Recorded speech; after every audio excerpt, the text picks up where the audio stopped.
Welcome back to this video. In this video, I will show you on how to boost your Android internet speed without any stress. So let's see. But before we dive into the tutorial, if you find this tutorial useful and you are very new to this channel, remember click on that subscribe, turn on the notification bell for more useful tutorial like this. So with that being said, let's get started. The very first thing you need to do is to head over to your settings. I'm going to click on my phone settings right here. Then the next thing you need to do is to simply go to SIM and network settings.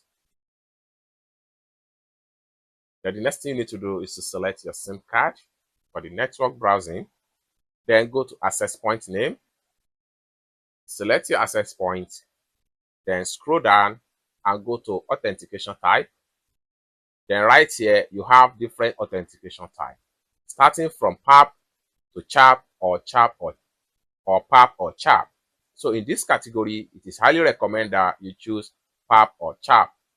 So in this category, this allows your system network to choose anyone that is working perfectly for your phone. Next thing we want to do is to simply go back. Then we have to come to preferred network type. Make sure you choose the highest network type on your phone. This depends on the type of phone you are using. So in my phone right here, I put it in maximum GP, which is 4G. So I'm going to simply click on OK and you are done. It's as simple as that. So basically, this is how to boost your internet speed on your Android phone. I hope you really got value for this video. If you find this video useful, give this video a big like, and also remember to subscribe to the channel for more useful tutorials like this. Thank you so much for watching, and I hope to see you in my next video. Bye for now.